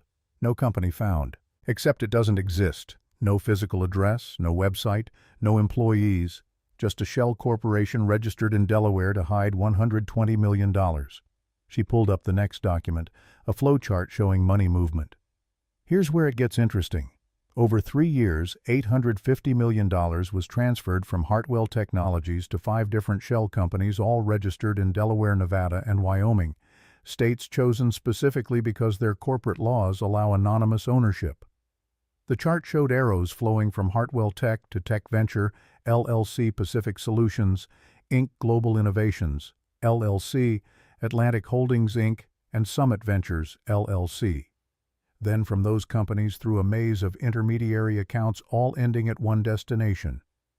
And where did all that money go? Sophia zoomed in on the final account. First National Bank of Nevada. Account holder Ryan Blackwood. She displayed the bank statement's account numbers redacted for privacy, but the name crystal clear. That's... Ryan stood, his composure finally cracking. This is doctored evidence. Sophia is unstable. She's fabricating. The bank records are certified by First National Bank of Nevada. Rachel's voice cut through his protest like a scalpel. They've already confirmed their authenticity to the FBI. The room went dead silent. Margaret Willis rose slowly from her chair. Her voice shook. Ryan, tell me this isn't true. Ryan's mask was slipping, pieces falling away to reveal something uglier beneath. Margaret, you know me. I've worked for this company 8 years. I love Hartwell Tech like it's my own. Everything I did was to save us from incompetent leadership. He gestured at Sophia, his control fracturing with every word. She was running this company into the ground. I did what was necessary. You stole $850 million. Sophia's voice was quiet, but it filled the room. That's not saving anything. That's theft. I was investing in our future by embezzling company funds and hiding them in personal accounts. She clicked to the next slide. Let's talk about your investments. The screen showed trading records, detailed logs of stock transactions. While you were secretly moving company money, you were also short-selling Hartwell Tech stock. You bet against our own company using insider knowledge to profit from the damage you were causing. The numbers were damning. You made $47 million shorting our stock while simultaneously telling the board we needed to cut costs and lay off employees. Jennifer Cole started crying. Thomas Price stared at the table. David Wu had gone gray. But Ryan wasn't done. He straightened his tie, smoothed his jacket, and when he spoke again, the panic was gone. In its place, cold calculation. You want to talk about bad leadership, Sophia? Let's discuss your performance. He pulled out his own laptop connected to a second monitor. Charts and graphs appeared. Profits down 23% during your 2 years as CEO. 3 major projects complete failures. $400 million wasted. Stock price dropped from $280 per share to $182. That's a 35% loss in shareholder value. Ryan looked around the table. I took money, yes, but I used it to fund projects Sophia was too timid to pursue. Projects that are now generating $200 million in annual profit. I saved this company from a CEO who was destroying it through incompetence and indecision. Several board members shifted uncomfortably. Ryan was good. He was turning this from a question of ethics to a question of results. But Sophia had been ready for this. She'd known he would try to make it about her capabilities rather than his crimes. She brought up her own presentation. You're right. Profits decreased 23%, but you omitted context. The screen showed a detailed breakdown. We invested $600 million in R&D for Hartwell AI 3.0, our next-generation platform. It launches in 4 months and is projected to generate $2.8 billion in annual revenue. Those failed projects you mentioned, they were essential testing phases. Every tech company has similar failure rates during development. Google, Apple, Microsoft, all of them. She clicked again. More trading data. And that 35% stock decline, it wasn't because of poor management. It was because you were manipulating the market. You shorted our stock, then used your position to leak pessimistic earnings projections to financial reporters. You created the decline you're now using to justify your theft. Sophia pulled up another document. A legal complaint. As for your successful project, the one generating $200 million, you stole the intellectual property from our development partner, Innovate Solutions. They're currently suing us for $680 million. Your success is about to bankrupt us. Ryan's face had gone from confident to furious to something approaching panic. The calculation in his eyes was being replaced by desperation. This is absurd. You're twisting facts to support a narrative. I demand— The conference room doors burst open. 6 FBI agents in tactical gear, 2 U.S. Marshals behind them. Special Agent Miller, 50-something gray at the temple's badge out, stepped forward. Ryan Blackwood, you're under arrest for conspiracy to commit securities fraud, wire fraud, money laundering, and obstruction of justice. Ryan's voice climbed toward hysteria. You can't. I have lawyers. This is— Miller was already reading him his rights. You have the right to remain silent. Anything you say can and will be used against you in a court of law. 2 agents moved forward with handcuffs. Ryan jerked back. This is a mistake. I have $200 million in legal defense. I'll fight this for years. You'll never— Actually, Mr. Blackwood, you won't. Miller's tone was almost bored. You're being charged with federal crimes. The evidence has been reviewed by a grand jury. They've already issued the indictment, and given that you have multiple bank accounts in Delaware, Nevada, and Wyoming under false corporate names, you're considered a significant flight risk. Bail will be denied. The handcuffs clicked into place. Ryan stared at Sophia, all pretense gone. What looked back at her was pure hatred stripped of any mask. You think you've won? My lawyers will tear you apart. I'll drag this through every court. I'll make you spend every penny you have defending yourself. And when it's over, when you're broken, you'll wish— Actually, you won't be doing any of that either. Rachel stood tablet in hand. 3 days ago, I filed sealed complaints with the SEC, the FBI, and the Georgia Attorney General. Those complaints have now been unsealed and delivered to every major news outlet in Atlanta. CNN has your story running in 20 minutes.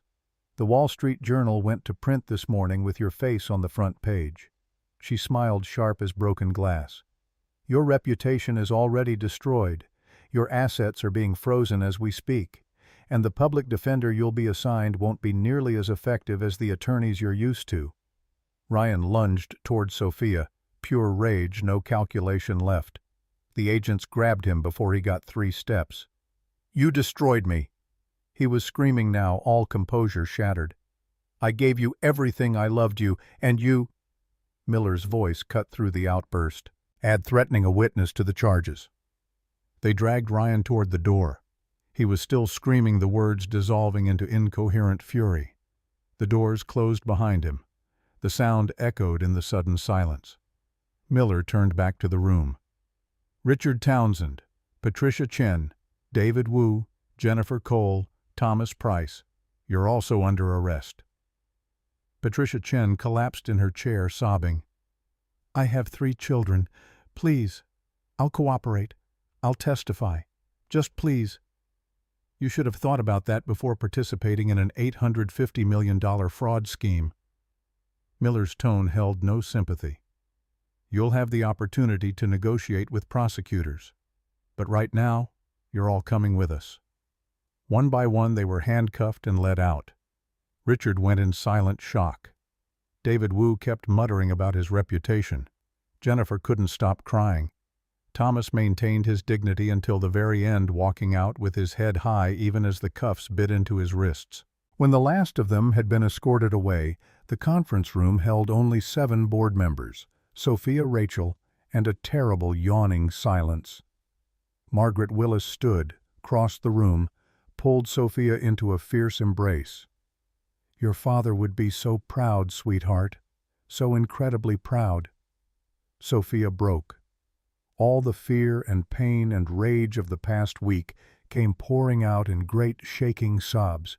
She held on to Margaret and cried like she was a child again before she learned that crying was weakness, before she forgot that it wasn't. When she finally pulled back, wiping her eyes, she addressed the remaining board members. I'm stepping down as CEO. Shocked silence. Then Margaret, Sophia, why you just won? You saved the company. The company needs new leadership, someone not connected to this scandal. Sophia's voice was steady now, sure. I'm recommending you as interim CEO, Margaret. 6 months. Then we find someone permanent from outside. Are you certain? I've never been more certain of anything. I'll stay on the board as chairwoman. I'll oversee the transition. But I can't be CEO anymore. I need time to figure out who I am when I'm not trying to be my father. Margaret studied her for a long moment, then nodded. If that's what you want, I accept. But the board has to vote. The vote was unanimous. Margaret Willis, interim CEO. Sophia Hartwell, board chairwoman. Transition to begin immediately. Sophia walked out of that conference room feeling lighter than she had in years, like she'd been carrying a crushing weight and had finally been allowed to set it down. Jack was waiting in the hallway. He'd been there for 3 hours, standing guard like he'd promised. When he saw her, relief flooded his face. You okay? She nodded, unable to speak past the lump in her throat. He pulled her into his arms and she collapsed against him, every ounce of adrenaline draining away at once. It's over. They arrested Ryan, all of them.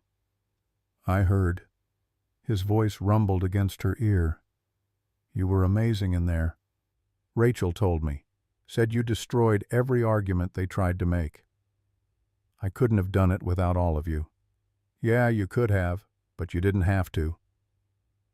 They stood there in that hallway for a long time, holding each other while the building buzzed with rumors and speculation, and the news spread like wildfire through every department. Eventually, Rachel appeared, briefcase in hand, looking satisfied. The press is gathering downstairs. Sophia, they're going to want a statement. Sophia straightened, wiped her eyes. Let's get it over with. The lobby was chaos. Reporters with cameras and microphones, photographers jockeying for position security, trying to maintain order. Sophia stepped up to the makeshift podium, Rachel beside her, and faced the crowd. My name is Sophia Hartwell. This morning, Ryan Blackwood and 5 members of the Hartwell Technologies Board of Directors were arrested on federal charges including fraud, embezzlement, and obstruction of justice.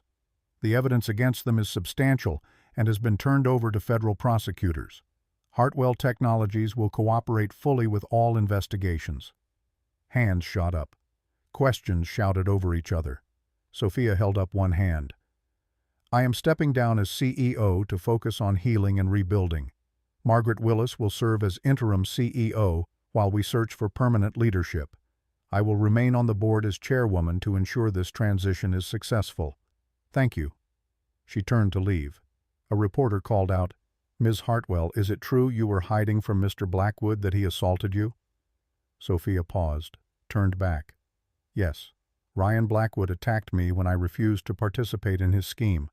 I sustained injuries and went into hiding. I was helped by people who had no reason to help me except that they believed it was the right thing to do. People who proved that integrity and courage still matter more than money or power. Her eyes found Jack in the crowd standing near the back. I owe them my life, and I will spend the rest of it trying to be worthy of what they gave me. She pushed through the crowd toward the exit. Jack met her at the door. They walked out together into the bright Atlanta morning. In the truck driving away from Hartwell Tower for what felt like the last time, Sophia looked at Jack. What now? Now we go home, pick up Emma, and figure out what comes next. I don't have a home anymore. I gave up the penthouse. I resigned from the company. She stopped, the realization hitting her. I don't know who I am if I'm not CEO. Jack reached over and took her hand. Then I guess we figure it out together. 2 weeks later, Sophia stood in the small office space she'd just leased in Decatur. Empty walls, scarred floors, windows that needed cleaning. But it was hers, not the company's, not her father's legacy. Just hers. The sign on the door read, Phoenix Rising, support for survivors of financial abuse and domestic violence. Jack was installing security cameras, drilling holes in the corners with practiced efficiency. Emma sat cross-legged on the floor, drawing designs for the waiting room. We should have comfortable chairs. Emma's voice was serious, thoughtful. Not the hard plastic kind, and maybe some toys for kids whose moms need help. That's a great idea. Sophia made a note on her tablet. What else? Pictures. Happy ones, so people know it's safe here. Devin arrived with donated computers, setting up a network that couldn't be traced or hacked. Rachel came by with legal forms, helping Sophia establish the nonprofit structure, the bylaws, the mission statement. Over the next months, Phoenix Rising grew. First one location, then two. Sophia hired social workers, therapists, legal advocates. Women who'd survived their own battles and wanted to help others fight theirs. She sold her remaining shares in Hartwell Tech, 30% of the company worth roughly $400 million. Put every penny into Phoenix Rising. Built safe houses, legal defense funds, job training programs, child care services. And every day she thought about that night in the rain, about a man who stopped his truck for a stranger, about a little girl who offered her stuffed rabbit to someone who was scared, about people who proved that the best things in life can't be bought, they can only be given freely. 6 weeks after the board meeting, exactly 12 weeks since the night they met, Jack took Sophia and Emma to Piedmont Park. Spring was in full bloom, magnolias white against blue sky. They walked around the lake, Emma running ahead to chase butterflies. Jack stopped at a bench overlooking the water. I need to tell you something. Sophia's heart jumped. Okay. Jack knelt down, one knee on the grass, pulled a small velvet box from his jacket pocket. I know we've only known each other 3 months. I know this is crazy. But I knew the night I picked you up off that road. Knew before I even understood what I was feeling. He opened the box. A simple silver band with 3 small stones, sapphire blue, rose quartz, pink, white topaz clear. Blue for me, pink for Emma, white for you. 3 pieces, 1 family. Sophia's hands flew to her mouth. Jack, I don't have much to offer. Small house, old truck, a job that pays the bills but won't make us rich. But I can give you something money can't buy: love. Real, honest, every single day love. The kind that doesn't quit when things get hard. His voice shook. I can give you a home, not a building. A place where you're valued for who you are, not what you do. Where you can be scared and strong and broken and whole all at the same time. Where you belong. Tears streamed down Sophia's face. I don't need to think about it. You sure? Because you're the best man I've ever known. The answer is yes. Yes. 1,000 times yes. Jack slid the ring onto her finger. Perfect fit. He stood and kissed her while Emma shrieked with joy and ran over to throw her arms around both of them. You said yes. I knew you would. I helped pick the ring. Sophia laughed through her tears. You knew. Daddy asked me last week. I picked the pink stone because that's my favorite color."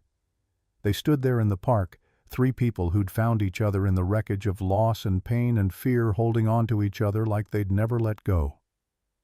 3 months after that, they married in the Atlanta Botanical Garden. 50 guests. No designer dress, just simple white silk from a boutique downtown. Jack in a borrowed suit. Emma as flower girl in pink, carrying roses. Marcus stood as best man. Rachel came with her wife. Margaret Willis sat in the front row crying happy tears. Mrs. Chen brought half the neighborhood. And scattered among the crowd, 12 women from Phoenix Rising who'd found their own strength, their own freedom, their own second chances. The vows were simple, honest, real. Jack. You taught me to love again when I thought that part of me was dead. I promise to stand beside you, in good times and hard times, when you're strong and when you need strength, always. Sophia. You saved me from the life I thought I had to live, from the person I thought I had to be. You showed me that vulnerability isn't weakness, and that love doesn't have to be earned. I promise to always be myself with you. No masks, no pretending, just me.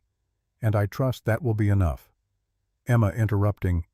And I promise to draw pictures for both of you every day, and to be good, most of the time. The crowd laughed. The officiant pronounced them married. Jack kissed Sophia like she was oxygen and he'd been drowning. Emma crashed into them both, and they stood there, a family complete and whole and real. At the reception, Sophia's phone rang. Unknown number. She almost didn't answer, but something made her pick up. "Ms. Hartwell, my name is Lisa Chen. I saw your interview on CNN about Phoenix Rising. I just left my husband. I have my 6-month-old daughter and nowhere to go. Can you help us?" Sophia's throat tightened. "Where are you right now?" "Greyhound station, downtown." "Stay there. I'm coming to get you." She found Jack, explained. He didn't hesitate. "Let's go." They left their own wedding reception to pick up a stranger in crisis. Found Lisa at the bus station, 23, bruised-faced baby in her arms, terror in her eyes. Sophia held her while she cried. "You're safe now. We'll take care of you and your daughter. You're going to be okay." Lisa looked at her through tears. "Why would you help me? You don't even know me."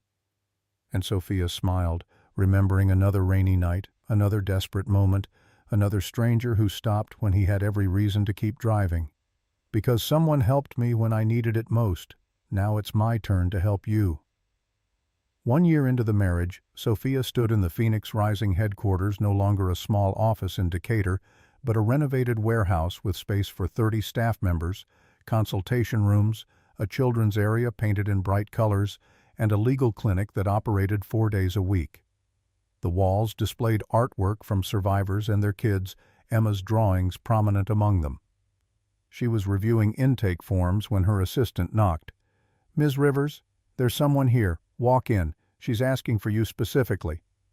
The woman in the waiting room looked like Sophia had felt that rainy night, desperate, hunted, holding on to consciousness by sheer will. Mid-30s, expensive clothes, torn and dirty, one eye swollen shut, split lip, still bleeding. "I'm Sophia Rivers. You're safe here." "What's your name?" The woman's voice came out hoarse. "Amanda. Amanda Price. I saw you on the news last year, when you took down Ryan Blackwood. I hoped, come with me." Sophia guided her to a private consultation room signaled for the medical team. "Whatever you need, we'll help, but first let's get you checked out by a nurse." While the medical staff tended to Amanda's injuries, 3 cracked ribs, possible concussion, defensive wounds on both arms. Sophia sat with her, just being present, not pushing for details, just there. Eventually Amanda spoke. "My husband is Senator Thomas Price." Sophia went still. Thomas Price, one of Ryan's co-conspirators. He'd served 9 months in federal prison, been released 6 months ago, his political career supposedly over. "He got out early. Good behavior." Amanda's laugh was brittle. "First week home he started drinking, said I was the reason he went to prison, that if I'd supported him properly, kept the house better, been a better wife, none of it would have happened." The story spilled out, the escalating verbal abuse. objects thrown, then fists. Amanda had called the police twice. Both times Thomas's lawyer arrived before the cops finished taking statements. Both times the charges disappeared. I finally left 3 days ago. Took my daughter, she's 9, and ran. But he found us at my sister's house. Beat me in front of my child. Tears cut through the grime on her face. I can't go back. I won't. But I don't know how to fight someone with that much power. Sophia took her hand. You fight by not being alone, by having people who know how the system works and won't back down. She called Rachel Torres. Within 2 hours they had emergency protective orders filed. Amanda and her daughter placed in a confidential safe house and criminal charges moving forward through a prosecutor who couldn't be bought or intimidated. Thomas Price tried the same tactics that had worked before. His attorney showed up at the police station with a briefcase full of legal threats. But this time Rachel was waiting with documentation of every prior incident, medical records, witness statements, and a very clear message: try to make this go away, and we'll hold a press conference on the courthouse steps. The case went to trial 4 months later. Thomas Price was convicted of aggravated assault and witness intimidation, sentenced to 3 years in federal prison, no early release. As they led him away, he screamed at Sophia across the courtroom, "This is your fault. You destroyed Ryan, and now you're destroying me. You're ruining lives." Sophia's voice carried cold and clear. "No, you ruined your own life when you chose violence over accountability. I'm just making sure you face consequences." That night, back at the house in Decatur, 4 bedrooms, fenced yard, Emma's artwork covering the refrigerator, Jack found Sophia on the back porch, staring at nothing. He sat beside her without speaking. Sometimes silence was the only thing that fit. Finally, "I keep thinking about what Thomas said, that I'm ruining lives. You're not. I know. But part of me wonders if I'm doing this for the right reasons, if I'm helping people or just getting revenge on everyone who reminds me of Ryan." Jack turned to face her. "You drove to a bus station on our wedding day to help a stranger.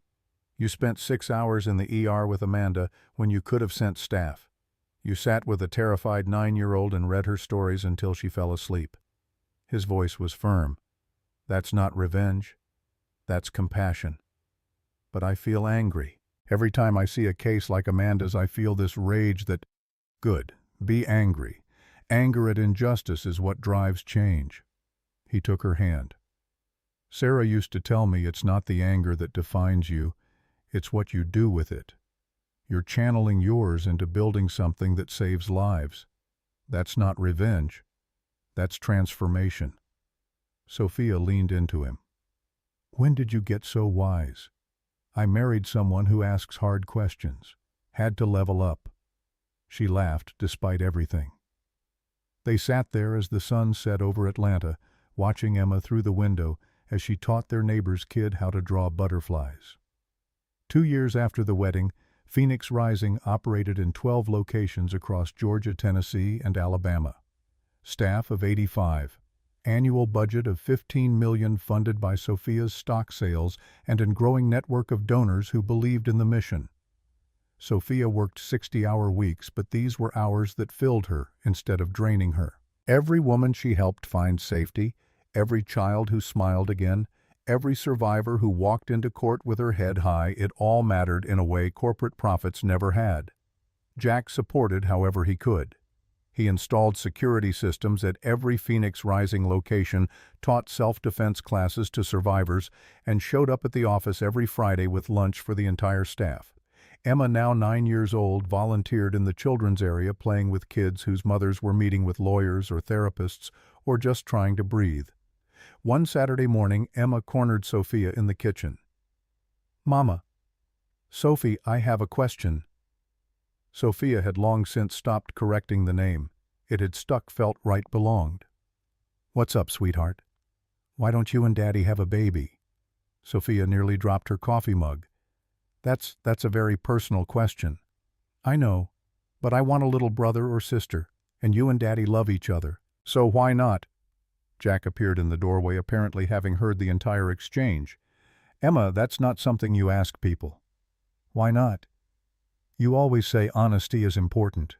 It is, but some things are private. Emma crossed her arms, stubborn as granite. Fine, but I still want a sibling. She marched off to her room. Jack and Sophia looked at each other. We've never actually talked about it. Sophia's voice was quiet. Having more kids. I didn't want to push. You've got so much going on with Phoenix Rising, and I figured if you wanted to, you'd bring it up. What do you want? Jack sat down across from her. Honestly, I'd love another kid. But only if you want it too. Only if it feels right to you. Sophia thought about it. The idea of pregnancy had always seemed impossible when she was running Hartwell Tech. Too much time off, too much vulnerability, too much risk to her position. But now she had built something that could function without her being present every second. Now she had a partner who would genuinely share the load. Now she had a life that could expand instead of just demanding constant sacrifice. I think I want it too. I'm just scared. Of what? That I'll be terrible at it. That I won't know how to be a mother. I barely had one growing up. Mine died when I was 12, and after that it was just boarding schools and nannies and my father telling me to be perfect. Jack reached across the table. You're already a mother to Emma, and you're amazing at it. That's different. She was 7 when we met. I didn't have to do the baby part. So we'll figure out the baby part together, just like we've figured out everything else. 3 months later, Sophia stood in the bathroom staring at a pregnancy test. 2 pink lines, clear as day. She walked into the living room where Jack was helping Emma with math homework. They both looked up. I'm pregnant! Emma shrieked. Jack's face went through shock, joy, fear, and overwhelming emotion in about 3 seconds. Then he was across the room holding Sophia like she might disappear. You're sure? I took 3 tests, all positive. Emma crashed into them. I'm going to be a big sister. Can we name the baby? Can we paint the nursery? Can we... Slow down. Jack was laughing and crying at the same time. Let's process this for a minute. But Emma was already planning. If it's a girl, we should name her Rose. Or maybe Luna. Or, Phoenix, like the Phoenix Rising.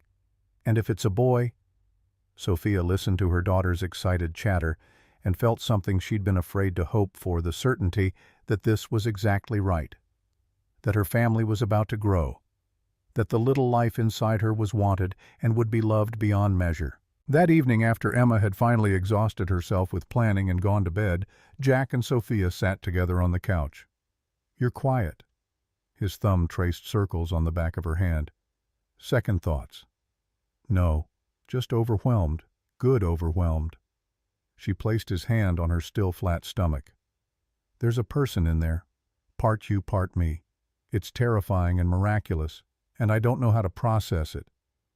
We have 9 months to figure it out. What if I'm not good at this? What if I don't have the maternal instinct everyone talks about? Jack pulled her close. You built an organization that's helped 800 women and their kids find safety. You spend your days making sure strangers feel protected and valued. You have more maternal instinct than most people ever develop. You're going to be incredible. You really believe that? I know it. The pregnancy was harder than Sophia expected. Morning sickness that lasted all day. Exhaustion that made even thinking feel like running through mud. She cut back her hours at Phoenix Rising, delegated more learned to trust her staff in ways that felt uncomfortable and necessary. Emma stepped up without being asked. She'd bring Sophia crackers and ginger ale when the nausea hit. She'd rub her feet when they swelled. She'd read aloud from books while Sophia rested on the couch, too tired to move, but comforted by her daughter's voice. Jack was relentless in his support. He took on every household task without complaint, rearranged his work schedule to be home more, attended every doctor's appointment with the kind of focus he'd probably used in combat situations. At the 20-week ultrasound, they found out a boy. Emma was thrilled. Lucas. We should name him Lucas. Why Lucas? Sophia asked. Because it means bringer of light, and he's going to bring light to our family. Sophia and Jack exchanged glances. Lucas, it is. 5 months later at 3 in the morning, Sophia woke to her water breaking. The contractions started 20 minutes after that, hard and fast, and nothing like the gradual progression the books described. Jack got her to the hospital in 15 minutes, breaking at least 4 traffic laws.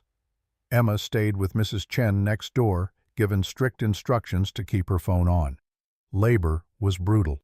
18 hours of pain that Sophia thought might actually kill her, despite what doctors and nurses kept saying about everything being normal. She screamed, she swore, she told Jack this was his fault and she was never doing this again. And then, at 9:47 p.m., Lucas Rivers entered the world. 6 pounds, 4 ounces.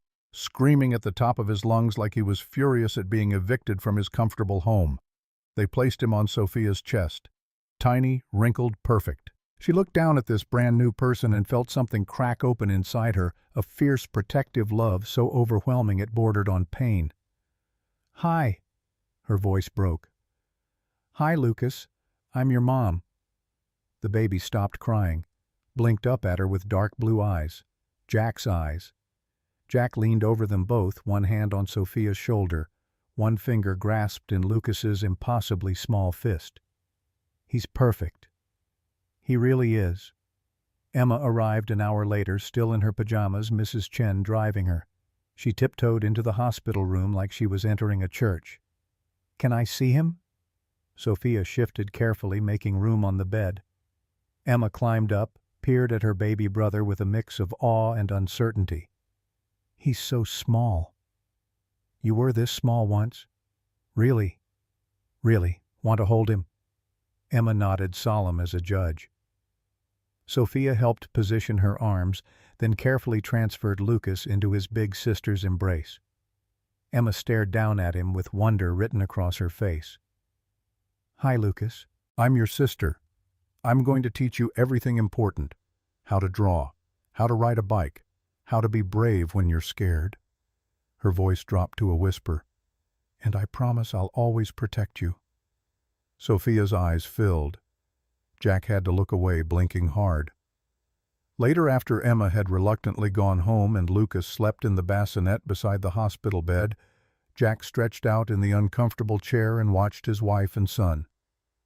"What are you thinking?" Sophia asked. "That 5 years ago I was just surviving, going through the motions, trying to be enough for Emma, and failing most days?" He shook his head. "And now look at us. 2 kids, a house full of love, you changing the world one survivor at a time. It's more than I ever thought I'd have. You gave me that too. You know that, right? Before you, I had money and power and absolutely nothing that mattered. Now I have everything. We gave it to each other."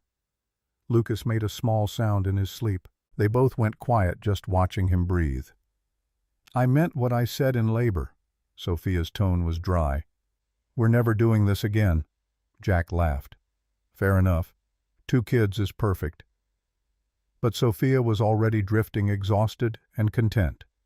Jack sat there in the dimness of the hospital room, surrounded by his family, and felt something he'd thought was lost forever after Sarah died, complete peace. The first year with a newborn tested every limit Sophia didn't know she had. Lucas didn't sleep longer than 2 hours at a stretch. He cried inconsolably between midnight and 4 a.m. every single night. He spit up on everything Sophia owned and several things that belonged to other people.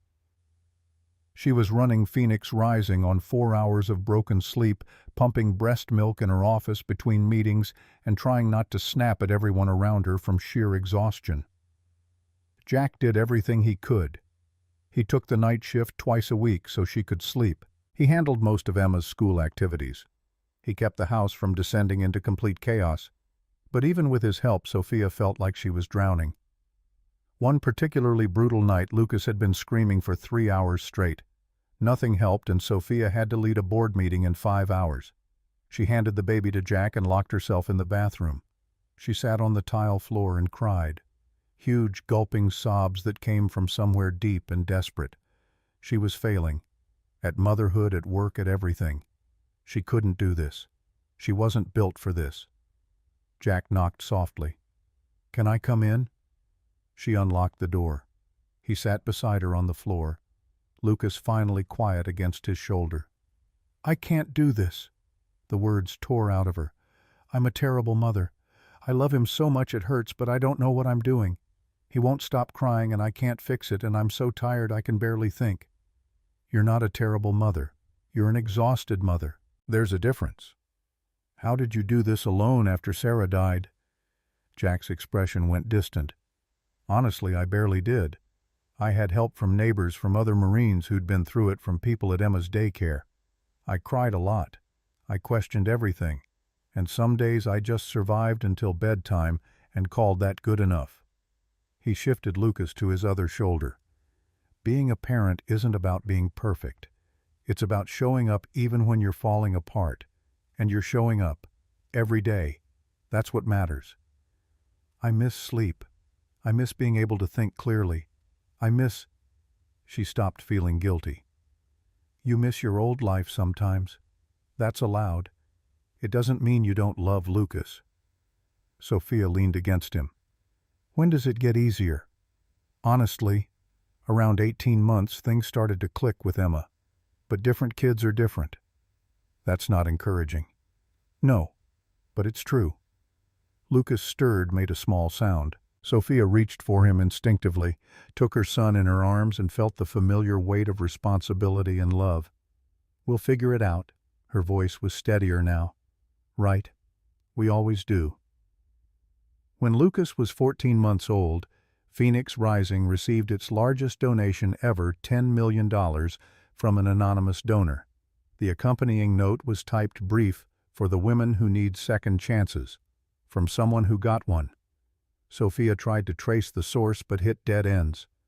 The money came through a trust based in Wyoming, shielded by layers of legal protection. Whoever sent it wanted to remain unknown. She used the funds to expand, opened 4 new locations in Florida and North Carolina, hired 20 additional staff members, launched a scholarship program for survivors pursuing education, created a legal defense fund that could take on high-profile cases without worrying about costs. One of those cases landed on her desk 6 months later. A woman named Christina Moore, married to a prominent defense attorney in Birmingham, Alabama. He'd been beating her for 8 years. She'd tried to leave twice. Both times he'd used his legal connections to get temporary custody of their 3 children, then threatened to make it permanent unless she came back. "I can't leave my kids." Christina's voice was hollow with defeat. "He knows that. As long as he has them, he has me." Sophia studied the file. Michael Moore had friends in the Alabama court system. He'd donated heavily to judicial campaigns. He knew exactly how to manipulate the law to his advantage. "What if I told you we could fight him and win?" Christina looked up, hope and disbelief warring on her face. "How he has judges in his pocket. He knows every loophole. He's used to people fighting alone, people without resources." Sophia leaned forward. "But you're not alone. We have attorneys who specialize in exactly this kind of case. We have investigators who can document his abuse. We have safe houses he can't find. And we have something he doesn't expect: the willingness to go public if he tries to bury this." Rachel Torres took the case personally, spent 3 months building an airtight argument, gathering evidence, preparing for every possible legal maneuver Michael Moore might attempt. When they finally went to court, she systematically dismantled every claim he made. The judge, a woman who'd come from outside Birmingham, specifically because the local judges had conflicts of interest, awarded Christina full custody. Michael Moore was granted supervised visitation only pending completion of a batterer's intervention program. As they left the courthouse, Michael Moore grabbed Christina's arm in the parking lot. Before he could say a word, 3 things happened. Rachel stepped between them, a photographer captured the whole interaction, and courthouse security appeared. Moore was arrested for violating the protective order. His law license was suspended pending ethics review, and Christina walked away with her children finally free. That night, Christina called Sophia. "I don't know how to thank you. You saved my life, my children's lives. You saved yourself by being brave enough to ask for help. We just gave you the tools to fight. Still, I'll never forget this. When I'm back on my feet when I can, I want to help other women the way you helped me." 6 months later, Christina Moore became a volunteer advocate for Phoenix Rising. She'd sit with terrified women and tell them, "I was where you are. I thought I'd never get out. But I did. And you will too." Lucas turned 2, Emma turned 11. Phoenix Rising celebrated its 5th anniversary with locations in 8 states and a staff of over 200. Sophia had built something that would outlast her, something that mattered in ways corporate profit margins never could. She still worked long hours, but now they were balanced with soccer games and bedtime stories and family dinners, where Emma explained her latest art project while Lucas threw food and laughed. The chaos was exhausting and beautiful and real. One evening, Jack found Sophia in Lucas's room watching their son sleep. She did this sometimes, just stood there marveling that this person existed, that she'd helped create him, that he was hers to protect and love. "You're doing it again." Jack's voice was gentle, amused. "I can't help it. Look at him. He's perfect. He threw mashed potatoes at you during dinner. Perfect potatoes thrown with perfect aim." Jack wrapped his arms around her from behind. They stood together in the dimness, watching their son's chest rise and fall. "Do you ever regret it?" Sophia asked. "Stopping that night, taking me in, everything that came after." "Not once. Not even when Ryan's lawyers tried to have you arrested, or when CPS investigated you, or when—" "Not once." He turned her to face him. "You want to know what I regret all the years before you? All the time I spent just existing instead of living. You didn't ruin my life, Sophia. You saved it." She kissed him soft and deep and full of 5 years of gratitude and love and partnership. "I love you. I love you too, even when you're being mushy and sentimental." "I'm not mushy. You're literally watching our kid sleep and calling his potato throwing perfect." "Fair point." They stood there a moment longer, then went to check on Emma. Found her reading in bed, flashlight under the covers. "You're supposed to be asleep." Jack's tone was stern, but his eyes smiled. "I just wanted to finish this chapter." "That's what you said an hour ago." Emma grinned, unrepentant. "This book has really long chapters." Sophia sat on the edge of the bed. "What are you reading?" "It's about a girl who saves her kingdom by being smart and brave instead of waiting for a prince." "Sounds like a good story." "It is. The prince is kind of useless, actually. The girl does everything important." Jack laughed. "That's pretty accurate to real life." They kissed Emma goodnight, real goodnight this time, lights off, book confiscated, and retreated to their own room. Collapsed into bed with the particular exhaustion that came from full days and fuller hearts.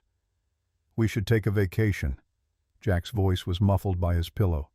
"Just the 4 of us. Somewhere with a beach and no responsibilities." "When?" "Next month I can take time off. Devin can handle the security installations. Your staff can manage Phoenix Rising for a week." Sophia considered. The idea of a week without meetings or crisis calls or anything more urgent than building sandcastles felt impossible and necessary in equal measure. "Okay, let's do it." "Where?" "Somewhere Emma can explore, and Lucas can eat sand, and we can actually sleep past 6 a.m. "That sounds like heaven." They took the kids to Gulf Shores, Alabama, rented a small beach house with a porch overlooking the water, spent a week doing absolutely nothing productive. Emma collected shells and built elaborate sand sculptures. Lucas discovered a passionate hatred for ocean water and an equally passionate love for beach sand, which he attempted to eat at every opportunity. Jack taught Emma to body surf. Sophia read 3 novels cover to cover, something she hadn't done in years. One afternoon, while the kids napped and Jack dozed in a beach chair, Sophia walked along the shoreline alone, let the water wash over her feet, watched seabirds dive for fish, felt the sun warm on her shoulders. She thought about the woman she'd been 5 years ago. CEO of a multi-billion-dollar company, engaged to a man who saw her as a stepping stone, convinced that success meant money and power and perfect control over everything around her. That woman would have been horrified by her life now. A small house in Decatur, a husband who worked with his hands, 2 kids who made messes and demanded attention and gave love so freely it sometimes hurt to receive it. Work that paid nothing but meant everything.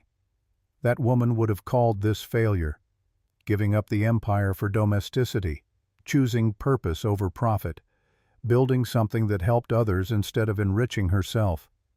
But standing there on that beach watching her family sleep in the afternoon sun, Sophia knew the truth. She'd traded everything that didn't matter for everything that did. The biggest test came in year 6. A documentary filmmaker named Sarah Chen approached Phoenix Rising about doing a feature film on domestic violence and economic abuse. She wanted to follow several survivors through their journeys, the fear, the escape, the legal battles, the rebuilding. And she wanted Sophia's story as the anchor. The CEO who'd been betrayed and beaten, who'd found help from a stranger, who'd transformed her pain into a mission. "I don't want to be the face of this." Sophia's immediate reaction was resistance. "This isn't about me. It's about the women we help." "I understand." Sarah's voice was patient, professional. "But your story gives context. It shows that abuse crosses all economic lines, that it can happen to anyone, and your willingness to be vulnerable might help other survivors feel less alone." Sophia discussed it with Jack that night. "Part of me wants to keep that time private. It's ours, yours and mine and Emma's. But another part thinks if telling it helps even one woman leave an abusive situation, then you should tell it." Jack's answer came without hesitation. "I'll support whatever you decide. But I think Sarah's right. Your story matters. You'd be in it too. You and Emma. Our whole life would be public. We've already been in the news. This isn't that different. And if it helps people, I'm okay with it." They agreed. Filming started 3 months later. Sarah Chen was meticulous. She interviewed Sophia for hours about her relationship with Ryan, the discovery of his betrayal, the terror of that night in the rain. She talked to Jack about his decision to stop, about bringing Sophia home, about the threats from Ryan, and the decision to fight back. Emma, now 12, spoke with surprising eloquence about what it meant to share her father with someone who needed help, about learning that family could expand to include people who weren't born into it. They filmed at Phoenix Rising, capturing the daily work of supporting survivors. They interviewed women who'd found safety through the organization: Christina Moore, Amanda Price, dozens of others willing to share their stories. And they got an interview Sophia never expected: Margaret Willis, former interim CEO of Hartwell Tech, now retired. Sophia's father would have been devastated by what Ryan did. Margaret's voice carried weight: history. But he would have been proud beyond measure by what Sophia built in response. She didn't let betrayal make her bitter. She let it make her better. The documentary premiered at the Tribeca Film Festival 18 months later. Sophia, Jack, and Emma attended. Lucas stayed home with Mrs. Chen, too young to sit through a 2-hour film. Watching her life on screen was surreal. There was the night she met Jack, recreated with actors but intercut with their actual interviews. There was footage of Phoenix Rising's work. There were statistics about economic abuse and domestic violence that made the audience gasp. And there was the ending, Sophia speaking directly to camera. "People ask me if I regret what happened, if I wish I'd never discovered Ryan's betrayal, never gone through that trauma." Her filmed self paused, chose words carefully. "The truth is complicated. I hate what Ryan did. I hate that so many women face similar situations or worse. But I can't regret the path that led me here, to this work, to my family, to understanding that the most valuable things in life can't be bought or sold, they can only be given freely." The camera pulled back to show Jack beside her, Emma on her other side, Lucas in her lap. A family that shouldn't exist according to any logical narrative, but did anyway. If you're watching this and you're scared, if you're trapped, if you think there's no way out, please know that you're wrong. There is always a way out. It might be hard, it might be terrifying, but you deserve safety. You deserve respect. You deserve a life where you're valued for who you are, not what you provide. Her voice strengthened, became steel, wrapped in compassion. "And if you don't believe me, if you can't believe in yourself right now, then borrow my certainty. Until you find your own, you are worth saving. You are worth fighting for. And you are not alone. The screen faded to black. Information appeared about Phoenix Rising's hotline and website. Then the lights came up. The audience stood as one. The applause went on for 5 minutes straight. People were crying. Sarah Chen was called to the stage, then insisted Sophia join her. Standing there in front of hundreds of strangers, many of them survivors themselves based on the stories shared during the Q&A that followed, Sophia felt something shift. This wasn't just her story anymore. It belonged to everyone who'd ever needed proof that transformation was possible, that trauma didn't have to be the end of the narrative. The documentary was picked up by a major streaming platform, released 3 months later.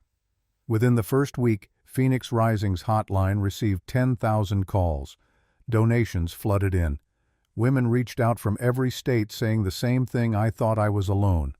Now I know I'm not." Ryan Blackwood, serving year 7 of his 23-year sentence in federal prison, saw the documentary, sent a letter through his attorney, venomous and unhinged, threatening to sue for defamation. Rachel Torres responded with a single sentence: "Everything stated in the film is documented, fact admitted as evidence in your criminal trial. Proceed at your own risk." They never heard from him again. Lucas turned 3, started preschool, came home every day with paintings and stories about his best friend Marcus, named after Marcus Cole, who'd become Uncle Marcus to both kids, and an endless stream of questions about how everything worked.